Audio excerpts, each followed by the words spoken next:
প্রভু কথামৃতা তপ্ত জীবনা কবি ভীরিতা কলমশাপহা। हरे कृष्ण। तो आज के इस अपराहकालीन सत्र में आप सभी का स्वागत है। हम लोग श्री गोपाल चंपू के पूर्व चंपू के 33वें पूर्णम में हैं और ये पूर्व चंपू लगभग जो है अभी विराम लेने वाला है।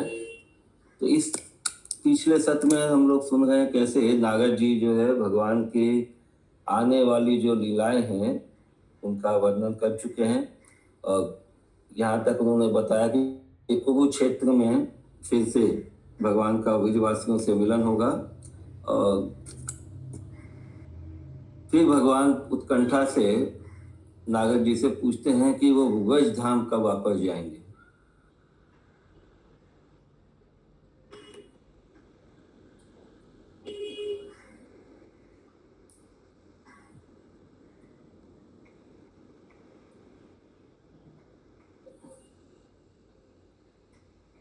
तो वहां आया था कि स्कंद पुराण में वर्णन है कि श्री कृष्ण ग्वाल बालों से घिरकर श्री बलराम जी के सहित श्री वृंदावन के मध्य में रहकर बछड़े एवं बछड़ियों के सहित सदैव क्रीड़ा करते रहते हैं।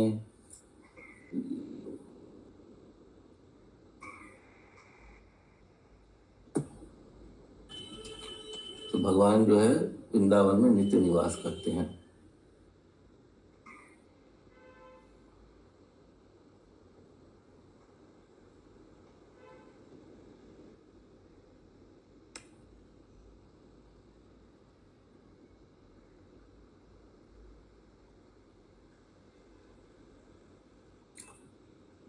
और नारद जी बताते हैं कि जो ब्रज है सांगोपांग मतलब भगवान के संपूर्ण ऐश्वर्य उनके पार्षदों सहित संपूर्ण ऐश्वर्य वैभव से युक्त श्री कृष्ण को प्राप्त करेगा और जो ब्रज श्री कृष्ण के सदृश श्री कृष्ण के योग्य विषय का श्री बलराम जी के सहित पोषण करेगा। मतलब बलराम जी के सहित भगवान जो है ब्रज में निवास करेंगे।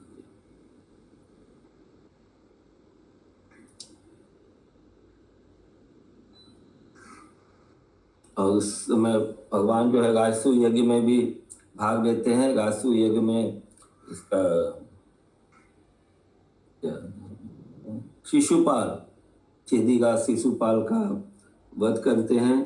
उसके बाद में दंतवक्र और पौंडरक इत्यादि को भी वध करते हैं। ये सब लीला आगे संकेत इन लीलाओं का संकेत है ये नारद जी दे चुके हैं। आज हम लोग श्लोक संख्या 215 से कंटिन्यू करेंगे। श्री गोपाल चंपू 33वां पूर्णम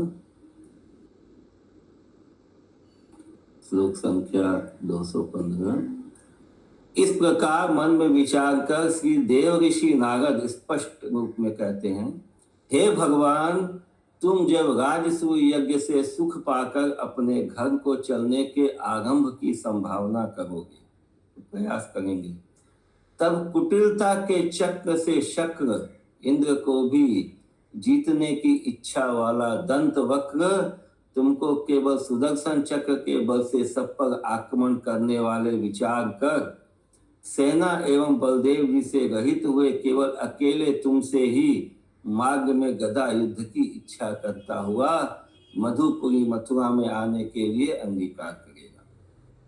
तो दंत वक्र जो है वो बोलेगा कि एक इनके पास जो सुदर्शन चक्र एक हथियार है, इसी के कारण जो भगवान जो है सब युद्धों में इसके बल पर जो है मतलब भगवान जीतते हैं।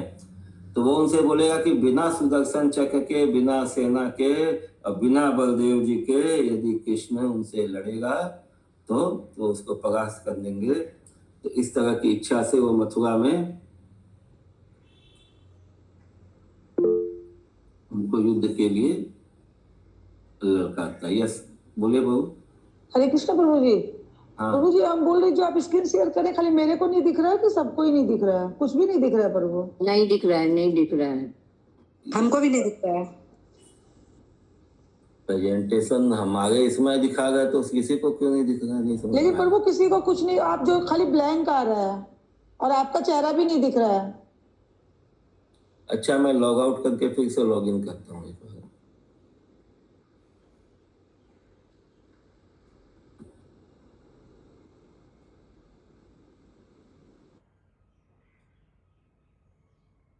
ये हम दूसरा फोन से लॉगिन किए कि क्या बात है।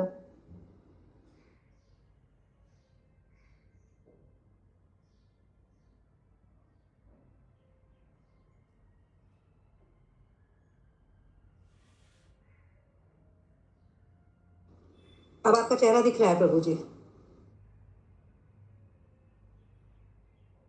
यस प्रभु, अब दिख रहा है। आप म्यूट है प्रभु।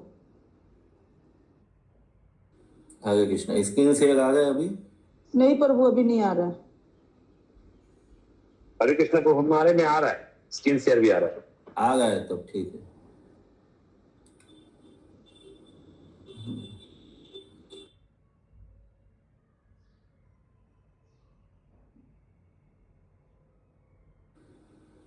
ये तो ऑडियो है ना।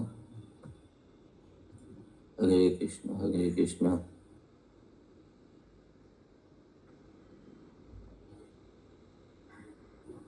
ठीक है, तो ये अभी जो मैंने बोला था वो सुनाई देगा था ना? यस प्रभु, सुनाई दे रहा था। तो दंत वक्र जो है भगवान को ललकारता है और मथुरा में आकर दूसरे उपाय का विचार करता हुआ मेरे मुख से तुम्हारे द्वारका के सम्मुख प्रस्थान को एवं शाल्व के वध को स्वीकार करके दुखित चित्त होकर तत्काल तुम्हारे प्रति ही प्रस्थान कर देगा। तो मथुरा में आता है, लेकिन वहां उसको जब पता चलता है नारद जी से कि वो भगवान तो द्वारका के लिए प्रस्थान कर चुके हैं, तो द्वारका को जाता है। वहां पे उसको पता चलता है कि साल्व का वध हो गया है और तो दुखी चित्त होकर फिर प्रस्थान, मतलब वो इधर आ जाता है। तो भगवान उस समय द्वारका से कहाँ गए थे? हस्तिनापुर, राजसूय यज्ञ के लिए। और उसी समय मानसिक वेग के वैभव से परिपूर्ण मेरे कथन के अनुसार अपने ब्रज में जाने के लिए उसे कृत्य को प्रतिष्ठा का आश्रय करते हुए अपने हार्दिक मनोरथ को पाकर उसी प्रकार के दिव्य रथ वाले तुम तत्काल ही मथुरापुरी के द्वार पर गमन की प्रसिद्धि को पाकर अर्थात शीघ्र ही मथुरा के द्वार पर पहुंचकर गदा से युक्त निकलते हुए उस दंत वक्र को देखोगे।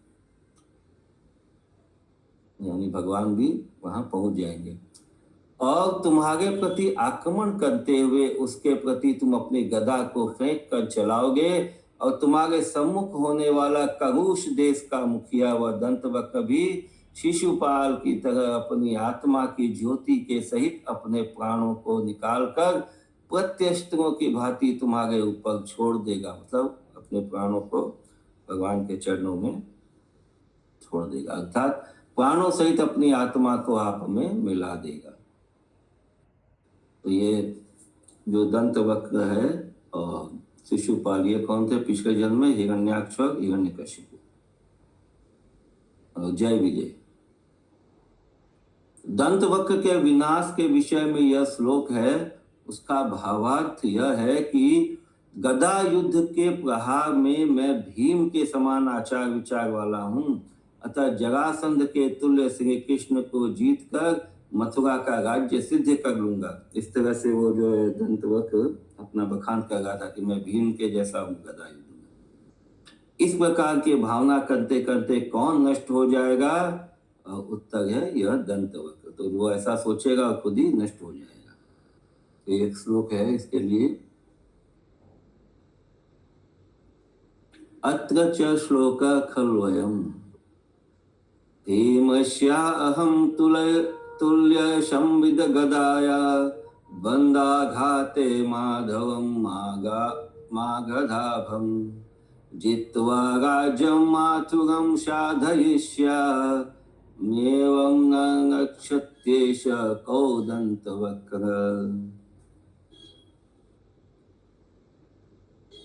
ततश्च दन्तवक्रचित्तावहिप्राये क्रोधे तव स्वयं विदुरथश्च पतिता दूरत क्रूरकीटवत् और उसके बाद दंतवक्र की चिता की अग्नि रूप तुम्हारे क्रोध में वह विदुरथ भी क्रूर कीट की तरह दूर से ही स्वयं गिर पड़ेगा। ये विदुरथ का भी वध होगा।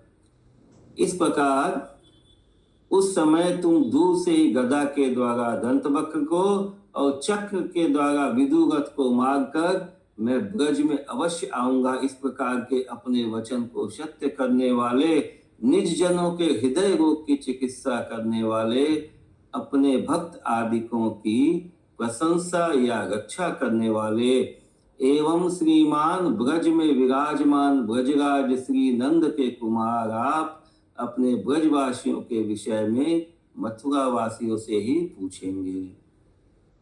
किंतु वह समस्त ब्रजजन समुदाय तो प्रगाढ़ भाव में गोता लगाकर कुरुक्षेत्र से आने के पीछे एवं आपके आने की मर्यादा के भीतर के समय को काल की तरह दूर फेंकने के लिए और श्री विधाता की सुदिन कारिता की प्रतीक्षा करने के लिए इस समय यमुना पार चला गया है। मतलब वो मथुरा के पार यमुना पार वृंदावन में चला गया।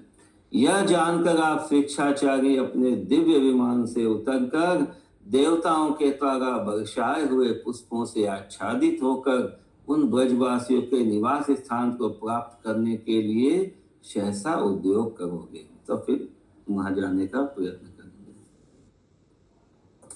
और तुम्हारे उतरते ही चारों ओर फैलने वाले, सबको आनंदित करने वाले आपके रथ के घंघर शब्द विशेष से तुम्हारे आगमन को ही मानते हुए, तुम्हारे गात्र के दिव्य गंध के संपर्क से तो निश्चय करते हुए, सर्व प्रकार से केवल तुम्हारे ध्यान से विशेष दौड़ने का ही विस्तार करते हुए सीमानंद आदि वे ब्रजवासी जन तुम्हारी निकटता के बिना भी मयूर वृंद जैसे सूर्य मंडल में स्थित मेघखंड को देखता है, उसी प्रकार दिव्य रथ में चढ़े हुए तुमको प्रत्यक्ष देखकर अच्छी प्रकार हर्ष को प्राप्त होकर बहुत कोलाहल करेंगे।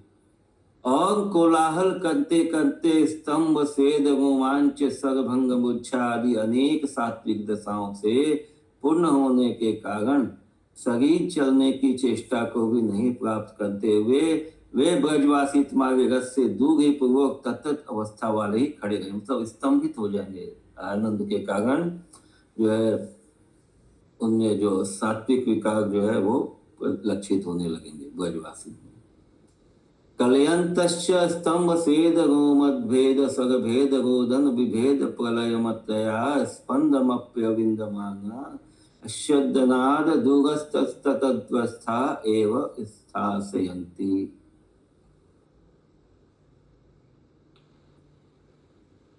और तुम पुनः सहसा झटपट रथ से उतरकर यथाशक्ति उन्हीं के मार्ग से दौड़ते हुए सभी देवताओं के द्वारा फेंके हुए पुष्प आदि एवं बजाए हुए वाद्य आदि के द्वारा सम्मानित होकर भी मैं सर्वेश्वर हूँ इस प्रकार के अपने अभिमान की सर्वथा संभावना न कर परम आसक्ति एवं अनादि सिद्ध अपनी अनिवंचनीय शक्ति के द्वारा उन सभी ब्रजवासियों को पृथक पृथक ही एवं एक समय ही मिलते हुए, तो जैसे रासलीला में भगवान अपने आप को विस्तार करके सभी गोपियों के साथ अलग अलग नृत्य कर गए थे, वैसे ही इस समय जब वो भगवान वापस जाएंगे तो हर एक ब्रजवासी से अलग अलग पर्सनली मिलेंगे,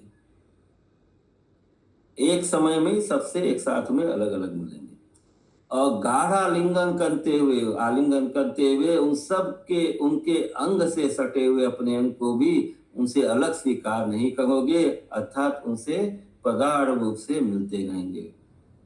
और वे सब ब्रज के प्राणी भी उस प्रकार से शोक को दूर करने वाले, आनंद को देने वाले, तुमको प्राप्त करते हुए अपने को तुमसे अभिन्न मानने वाले हो जाएंगे। कविजन उस दशा को इस प्रकार गाएंगे। श्री कृष्ण जब यादवों की नगरी द्वारका से पुनः ब्रज में चले आए तब गोपगण एवं वे श्री कृष्ण इन सभी ने अपने अपने प्रति आनंद समूह को धारण कर लिया और जब प्रत्येक जन से परस्पर मिलने लग गए तब तो यह कृष्ण है कि मैं कृष्ण हूँ इस प्रकार के इस प्रकार किंचित भी अत्यंत स्पष्ट नहीं हो पाया। तथा च गास्यते यदा यात कृष्ण पुनरपि यदुनाम नगरतस् तदा गोपासोऽपि प्रतिनिज मधुर्मोदनीवहम् व्यतिश्लिष्टा यहि प्रतिजनमिदं नाजनीमना गयं कृष्ण कृष्णं की महमिति तर्हि स्फुटतरम्। कारण कली के अंत में होने वाले पुण्य रहित जनों के संबंध में जैसे सत्ययुग के धर्म का अवतार एवं अत्यंत अनावृष्टि से पीड़ित शरीर वाले पृथ्वीस्थ जनों के संबंध में जैसे वर्षा करने वाले मेघों का प्रचार और जिनका जल अगस्त्य मुनि ने हर लिया हो। इसका जल अगस्त्य मुनि ने हर लिया था।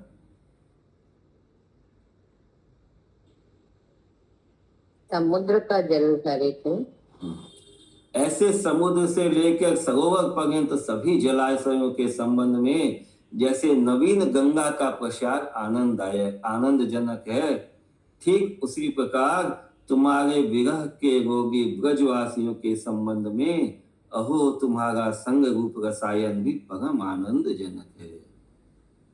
यत यद्वत कलयन्ति मानां सुकृत विरहिणां सत्य धर्मावतार पृथ्वी स्थानां महावग्रह दूतवत् पुंसां वक्षुकाब्द प्रचार आकुपार हृदानां मुनिहित पैशां नव्य गंगा प्रसार तद्वद गोष्ठ स्थितानां तव विरहुरुजाम हन्तते संगसार। तो बहुत आनंद का क्षण होगा जब भगवान वापस ब्रजवासियों से मिलेंगे।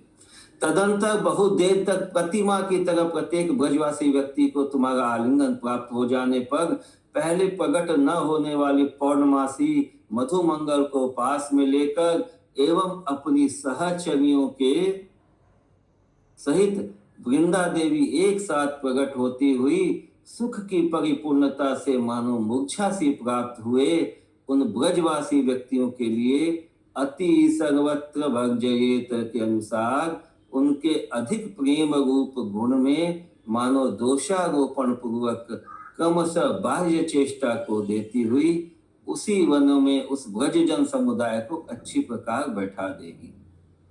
तो फिर पौर्णमासी और मधुमंगल सहित आएगी और वृंदा देवी ये सब प्रकट होंगे और जो ब्रजवासी अत्यधिक आनंद अत्यधिक सुख के साथ जैसे मूर्छित की तरह हो गए हैं उन व्यक्तियों को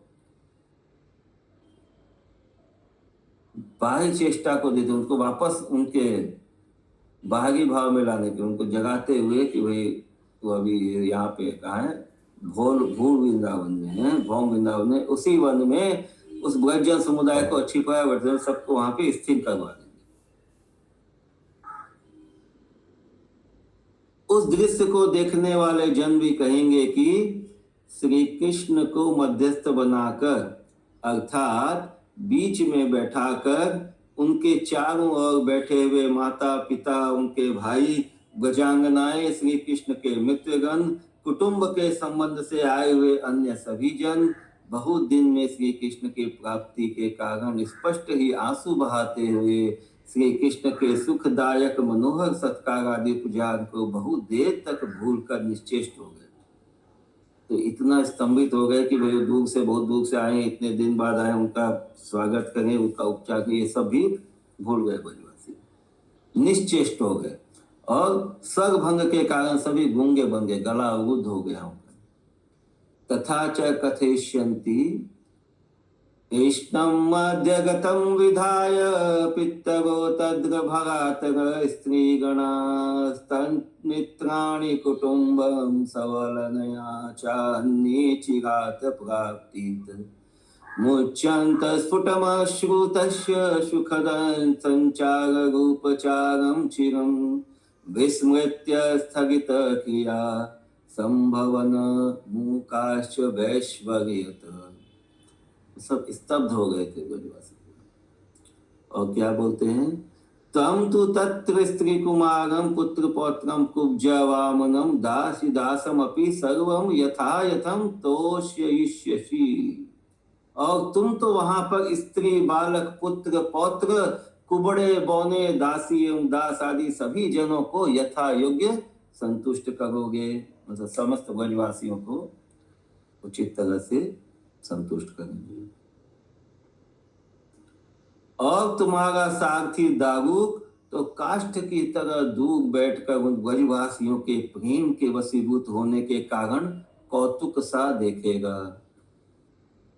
ततश्च तत्राशि दारुकस्तु दारुवदेव दूरस्थितस्तत् प्रेम वश्यतया कौतुकम इव दृक्ष्यति।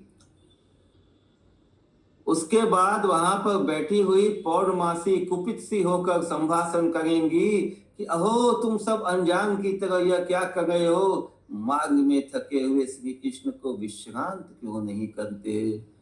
ततश्च तत्रासीन पौर्णमासी कुपितेवावलप्यति अहो किमिदम अवदिन्त इदम इव कुर्वन्तस्थ पथि परिश्रांतम इमं कथमिव न विश्रांतम कुरुथ। इस प्रकार तुम्हारे ऐश्वर्य से चमत्कार को प्राप्त हुए एवं तुम्हारे परिश्रम से कातर हुए दोनों माता पिताओं के द्वारा दोनों ओर से अपनी अपनी भुजा से किए हुए तुम्हारे आलिंगनों चेष्टा से युक्त और सभी ब्रजवासियों के द्वारा चारों ओर से घिरे हुए तुम अपने ब्रज के एक स्थान के मध्य में खड़ी हुई बैलगाड़ियों की श्रेणी द्वारा घिरे हुए गृह रूप स्थान को प्राप्त करोगे। तदेवं जात चमत्काराभ्याम त्वत्परिश्रम कातराभ्याम मातर पितराभ्याम उभयत स्व स्वभुजया कृतालिंग नमय प्रणय चेष्टित सर्वैरेव च परितो वेष्टित स्वगोष्ठ प्रकोष्ठ मध्य सकट घटा घटित वाटम अपवापश्यसि। सबके मध्य में भगवान। तदंतर वे सब ब्रजवासी आपकी सेवा रूप इधर उधर चारों ओर दौड़ धूप करने वाले होकर भी शीघ्रता को ही करते रहेंगे, किंतु कार्यक्रम के अनुसार नहीं।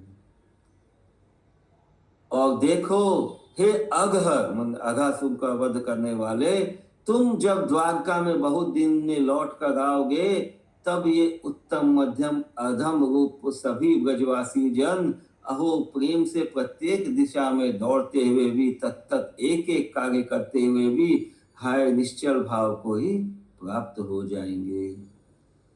तथा ही यगंताशघर चिराद द्वारका तस्तदाते सर्वेऽप्येते ब्रजजनी जना श्रेष्ठ मध्यस्थ निघ्ना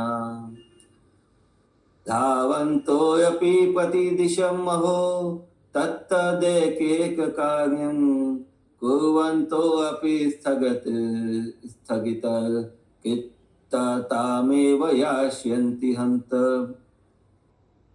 यद्यपि गोपगण उस समय अच्छी प्रकार तुम्हारी सेवा करने को समर्थ न हो सकेंगे, तथापि उस सेवा में आनंद रूप अमृत का उपभोग करके वे गोपगण तुमको पुष्ट कर देंगे। यद्यपि गोपा सम्यक परिचरितुं त्वां न तहि शक्ष्यन्ति तदपि च तत्प्रमादमृत भोगास्त्वामि सदैव पोक्ष्यन्ति। और आपके आगमन के समय से लेकर तो इन श्री कृष्ण को क्या खाना चाहिए, कहाँ बैठना चाहिए, कहाँ पर सोना चाहिए, इस प्रकार विचारती हुई माता पिता आदि की बुद्धि की गति तृप्ति को न प्राप्त होगी, मतलब सब अतृप्त रहेंगे। तदपि च तत्प्रमाद अमृत भोगस्त्वामि सदैव पोक्ष्यन्ति तदागम्य च किं भोक्तव्यं क्वासित्वयं सपनीयं क्वा मुना इति मात्रादि धियात्र नात्रा यश्यति तृप्ताताम्। और सुबल श्रीदामा आदि तुम्हारे सखा तुम्हारे आगमन के सुख से वशीभूत होकर सब कुछ भूल जाएंगे, किंतु केवल तुम्हारे मिलन की उस नवीनता को ही याद करेंगे। सखायस्ते सुखाधीना विस्मरिष्यन्ति सर्वकं स्मरिष्यन्ति तु तां त्वक्तां पुनः संश्लेष नव्यताम्। हे दाक्षाह, हे यदुवंश शिरोमणे, रक्तक पत्रक आदि तुम्हारे दासगण भी अपनी शारीरिक स्थिति के विषय में पुनः आशा धारण करेंगे, अर्थात पहले आपके वियोग से प्राय मृतक से जो हो गए थे, किंतु अब जीने की आशा धारण करेंगे, क्योंकि अब तो आपकी सेवा रूप अमृत से नित्य स्नान करेंगे। दासाश्वतव दाक्षाः पुनरासां समूर्तिषु धार्ष्यन्ति सेवासु धया विद्यास्यन्ति यदा प्लवम्। वे गौएं भी पहले की तरह आपकी स्फूर्ति के प्रभाव से स्थित हुई उसी दशा को पाकर उसी तरह सदैव तुम्हारे विषय में हर्ष धारण करेगी। गावो प्रागवद भवत स्फूर्ति प्रभाव स्थित तदृशा तद्वदेव सदैव मुग्धा श्रियन्ति प्रमदं त्वयि। और ब्रज के शिशु पशु पक्षी यमुना जल भांडे आदि वृक्ष भी जब आपके ऊपर प्रेम प्रदर्शित करेंगे, तब अन्य जो आपके हृदयंगम मनोहर गोपीगण एवं यज्ञ पत्नी आदि जन हैं, उनके संबंध में तो कहना ही क्या है। तो सारे ब्रजवासी जो है भगवान के प्रति और भगवान सारे ब्रजवासियों के प्रति प्रेम का आदान प्रदान करेंगे। शीशव पशवश्चैव वयांसी च पयांसी च ये अन्य हृदया जना हृदयास्तव तेषाम तु का कथा। कछुआ के बच्चे जैसे उसके स्मरण के प्रभाव से ही जीते रहते हैं, उसी प्रकार तुम्हारे ब्रजवासी जन तुम्हारे द्वारका चले जाने वाले पर भी तुम्हारे स्मरण के प्रभाव से पहले की तरह स्थित रहेंगे। अतः ब्रज से द्वारका में पहुंचकर श्री बलदेव जी तुमसे ब्रजवासियों की उसी प्रकार किसी स्थिति का निवेदन करेंगे। कुर्मश्येव स्मरणानुभावेन तव तेन तदिया पूर्ववदेव हि ते स्थातारं तथैव ब्रजाद बलदेव कुशस्थलीमा साध्य त्वयि निवेदयिष्यति। यथा श्री हरिवंश पुराण में भी कहा है कि उसी प्रकार पथिक के से वेश वाले बलराम जी ने नवीन बनमाला से युक्त अतः परम शोभायमान अपने ऐसे वक्षस्थल के द्वारा उन श्री कृष्ण का आलिंगन किया। उस समय श्री कृष्ण ने आसन पर बैठे हुए बलराम जी से ब्रज के विषय में, सभी बांधवों के विषय में एवं गोगण के विषय में कुशलता पूछी। उसके बाद मथुरा भाषी अपने भैया श्री कृष्ण के प्रति मधुर भाषी अपने भैया श्री कृष्ण के प्रति बलराम जी ने प्रत्युत्तर दिया कि हे भैया कृष्ण, तुम जिनके कुशल की कामना करते हो उन सभी ब्रजवासियों का कुशल है।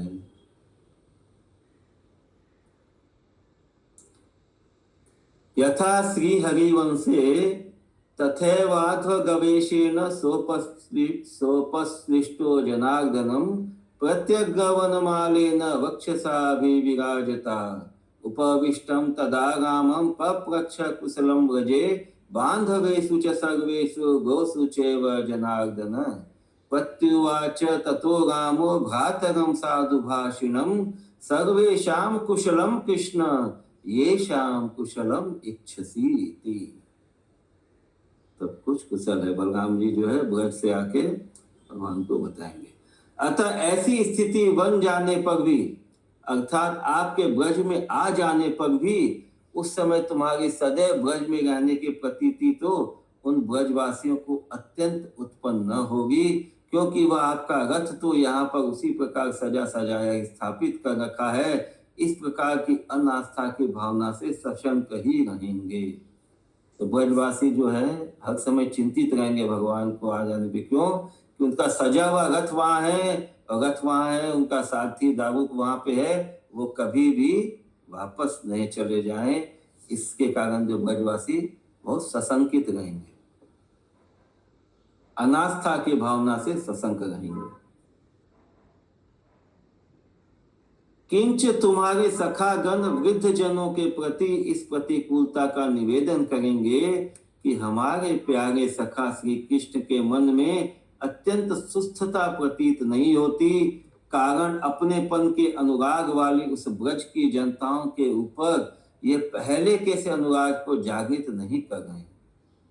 वे समस्त जनताएं भी इनके अनुराग की जागृति के अभाव को देखकर मानो हृदय में लगे हुए दुख से निश्चल होकर प्रायः सूखी सी बैठी है।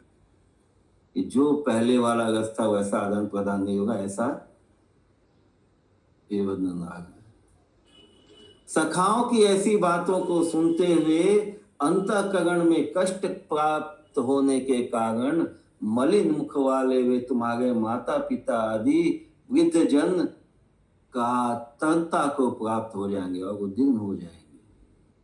तदेत कर्ण तदेतता कर्णयंत प्राप्त कदांतरतया विवर्ण वदनास्ते त्वन् मातर पितरादय कातरताम वापश्यन्ति।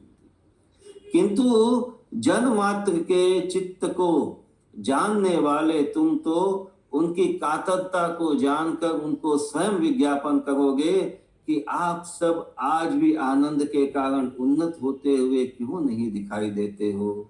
भगवान से पूछेंगे आप लोग आनंदित क्यों नहीं है, प्रसन्न क्यों नहीं है। वे सब गदगद होकर कहेंगे कि हमारे आनंद का कारण तो तुम्हारे निश्चय के मार्ग को ही प्राप्त हो रहा है। तात्पर्य तुम्हारा ब्रज में रहना निश्चित हो जाने पर ही हमारा आनंद उन्नत हो सकता है, अन्यथा नहीं। तो उनको मन, सबको ब्रजवासियों को मन में ये है कि भगवान का रथ खड़ा है, भगवान जो है कुछ क्षण के लिए यहाँ आए हैं, वापस द्वारका चले जाएंगे, अन्यत्र चले जाएंगे। इसलिए वो आनंद, दुख के कारण उस आनंद का अनुभव नहीं कर पा रहे हैं। तो आनंद के साथ दुख मिश्रित है। इसलिए जब भगवान को पूछता आप इतना आनंदित क्यों नहीं है, तो बोलते हैं कि हमारे आनंद का कारण तो तुम्हारे निश्चय के मार्ग को ही प्राप्त होगा, यानी कि तुम्हारा ब्रज में रहना निश्चित हो जाने पर ही हमारा आनंद हो सकता है, अन्यथा नहीं। तो उसके बाद कृष्ण कहेंगे कि तुम्हारी बात ठीक है, किंतु आप सब जिस कारण संदेह कर रहे हैं वह यह रथ तो सांगोपांग आपके कार्य की सिद्धि के लिए संग में सुरक्षित भाव से रखा हुआ दिखाई दे रहा है, अथवा तुम सब जिस प्रकार की दूसरी आज्ञा दोगे उसी प्रकार विस्तार करूंगा। तो भगवान के संशय को दूर करने के लिए बोलते हैं कि ये रथ तो आपके आज्ञा से ही अब मूव करेगा, जैसा आप लोग कहेंगे वैसा होगा। यह बात तो मैंने आपसे पहले ही निवेदन कर दी थी कि हे पिताजी आप ब्रज को चले जाओ, हम तो सुहृद रूप यदुवंशियों को सुख देकर हमारे स्नेह से दुखी हुए हमारी ही जाति वाले तुम सबको देखने आएंगे। यहाँ पर हमारी जाति वाले इस कथन का भाव यह है कि यह मेरा नित्य निवास तो तुम सबके बीच में ही अच्छी तरह से होगा, और देखने को जाएंगे यहाँ पर यह भाव है कि तुम्हारा दर्शन ही हमारा पुरुषार्थ है, अथवा मैं ही तुम्हारे दृष्टिगोचर होने को आऊंगा। यह अर्थ भी तथापि भूमन इस श्लोक के विबोध शब्द के बोधगम होने को इस अर्थ की तरह जानना चाहिए।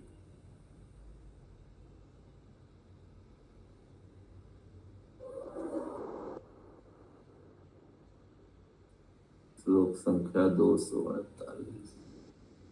एतदेव प्रागेव निवेदितं मया यात यूयं व्रजं तात वयं च स्नेह दुःखितान् ज्ञाति नवो द्रष्टुमेष्यामो विधाय सुहृदां सुखम्। ज्ञातीन इति युष्मन्धमृत्य एवासो वास संभविष्यति द्रष्टुम इति तत्र च युष्मदर्शनम् एवास्मकां पुरुषार्थ इति अर्थ। यद्वा द्रष्टुम इति दर्शन विषय भवितुम इत्यर्थ।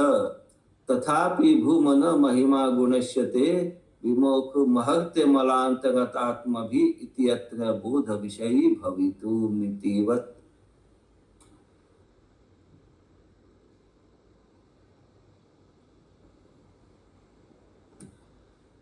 और यह विषय उद्धव ने भी आप सबके निकट पहले ही अच्छी तरह जागृत कर दिया था कि श्री कृष्ण भगवान यदुवंशियों के रक्षक हैं, अतः वे थोड़े से समय में ही ब्रज में आएंगे और माता पिताओं का प्रिय कार्य करेंगे और सभी यदुवंशियों के द्वेषी कंस को रंग स्थल के बीच में मारकर तुम सबके निकट आकर ब्रज में आने के संबंध में श्री कृष्ण ने जो कुछ कहा है वह अपने वचन को अवश्य सत्य करेंगे।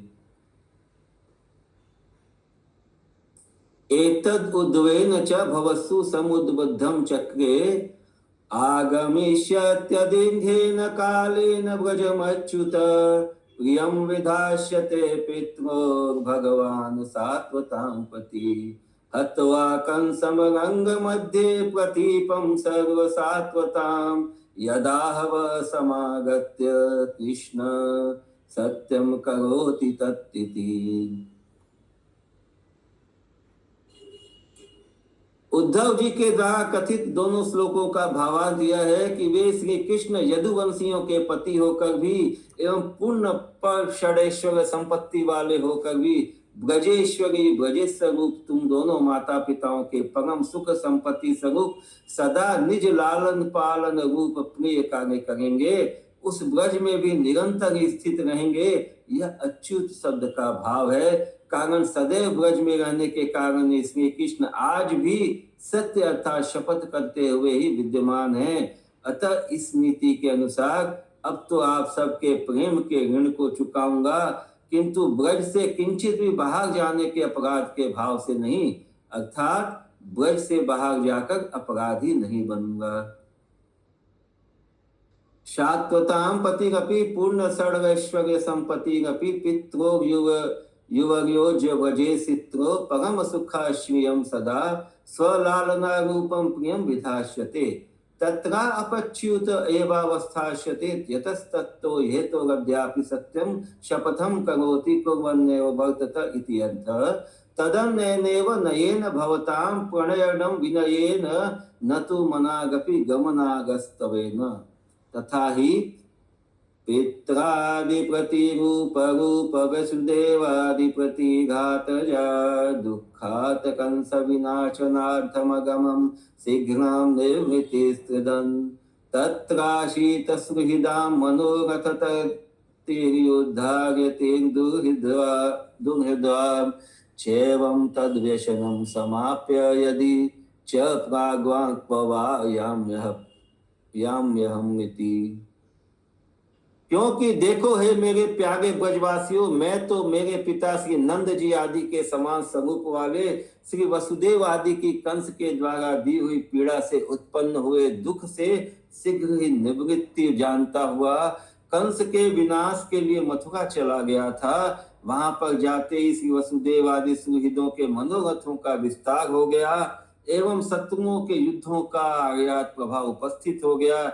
इस प्रकार उस अनिष्ट को समाप्त कर मैं यदि निश्चित रूप से ब्रज में आ ही गया तो अब कहाँ जाऊं, अर्थात अब तो सदैव यहीं रहूंगा। तत्र ही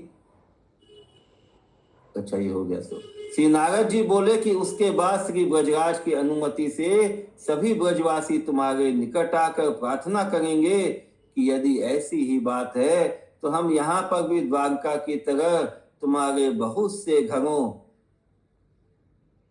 की वृद्धि चाहते हैं। इससे अन्यथा करना तो हमारी निर्धनता या अकृतार्थता या अभागेपन को प्राप्त करना है।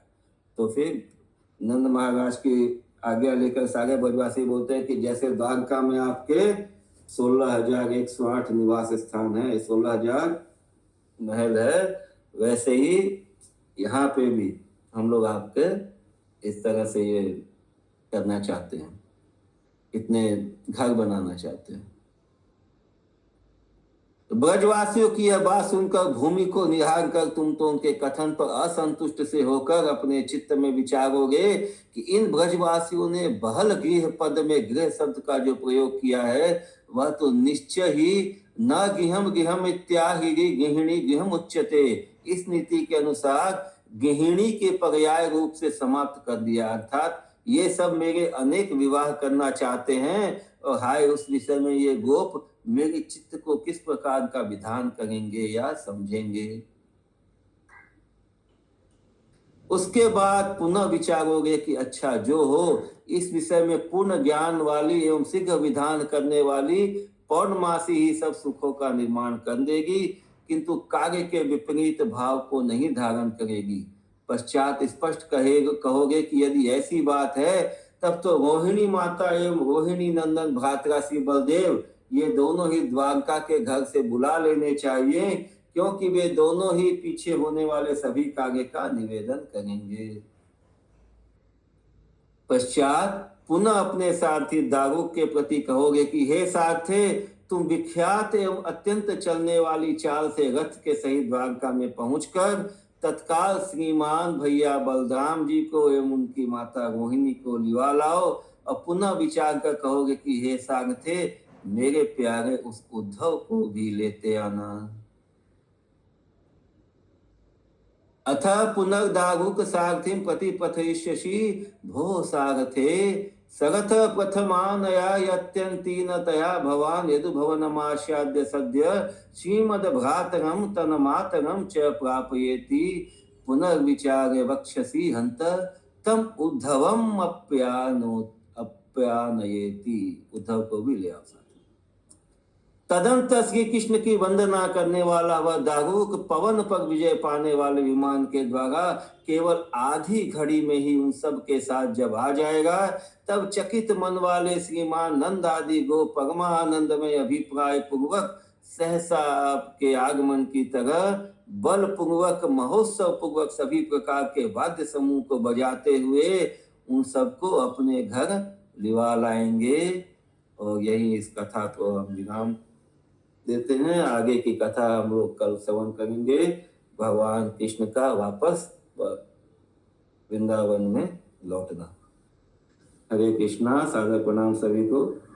श्री गोपाल चंपू की जय, स्वामी पाद की जय, जय जय जय जय की जय। जय जय।